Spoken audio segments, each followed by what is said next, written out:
Assalamualaikum warahmatullahi wabarakatuh. Perkenalkan, nama saya Siti Nabila Triausari dari Fakultas Manajemen Universitas Siber Asia dengan NIM 250201011306.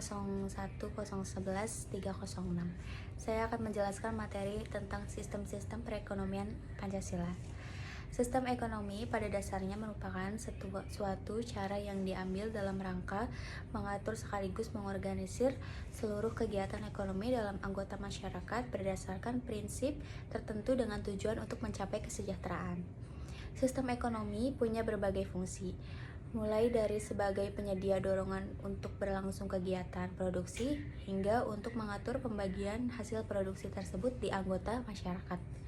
Ada berbagai jenis sistem ekonomi di dunia, mulai dari sistem ekonomi komando dengan kekuasaan dominan dalam mengatur kegiatan ekonomi pada pemerintah, hingga sistem ekonomi liberal atau kapitalis yang berdasarkan pada kebebasan seluas-luasnya bagi masyarakat dalam kegiatan ekonomi tanpa campur tangan pemerintah.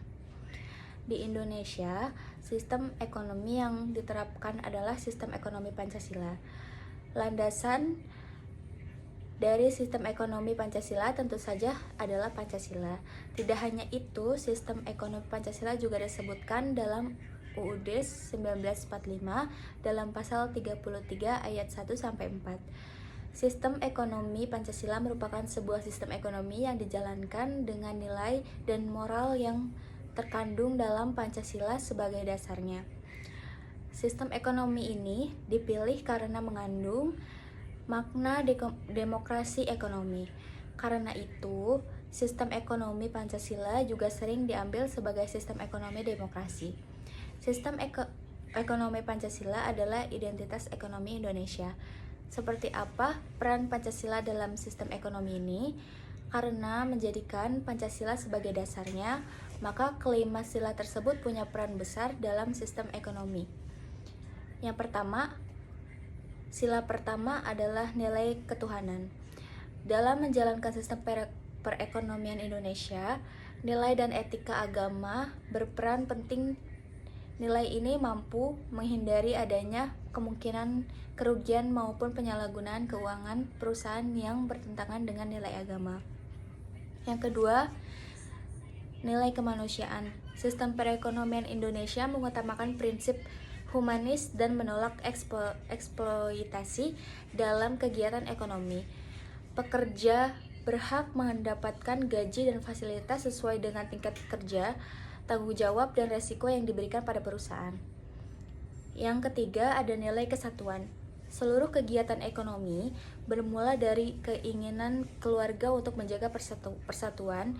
Pelaku ekonomi berupaya untuk menghasilkan produk yang tidak bertentangan dengan nilai maupun norma yang berlaku sekaligus bermanfaat bagi banyak rakyat Indonesia.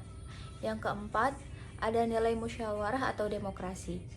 Sistem ekonomi Indonesia dijalankan bersama dengan nilai-nilai demokrasi. Dengan nilai ini, segala masalah dapat diselesaikan dan diputuskan dengan lebih bijaksana. Yang kelima, ada nilai keadilan. Semua sumber daya ekonomi yang ada dikelola dan digunakan demi kesejahteraan seluruh warga negara. Pelaku ekonomi memastikan adanya proses distribusi yang baik. Produk yang dihasilkan pun harus bisa memanfaatkan banyak orang. Ciri-ciri sistem ekonomi Pancasila. Setiap sistem ekonomi punya ciri-ciri yang berbeda satu sama lain. Sistem ekonomi Pancasila mempunyai ciri-ciri yang tertuang dalam UUD 1945 pasal 33 yang berbunyi, perekonomian disusun sebagai usaha bersama berdasar atas asas kekeluargaan. Cabang-cabang produksi yang penting bagi negara dan yang menguasai hajat hidup orang banyak dikuasai oleh negara. Bumi dan air dan kekayaan alam yang terkandung di dalamnya dikuasai oleh negara dan dipergunakan untuk sebesar-besarnya kemakmuran rakyat.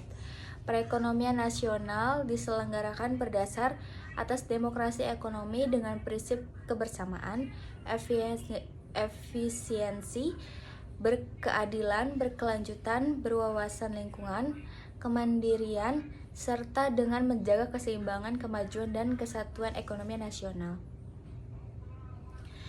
Ketentuan lebih lanjut mengenai pelaksanaan pasal ini diatur dalam undang-undang. Selain dari itu, ada ciri-ciri penting lainnya juga, yaitu negara tetap mengakui hak milik perorangan yang tidak bertentangan dengan kepentingan publik.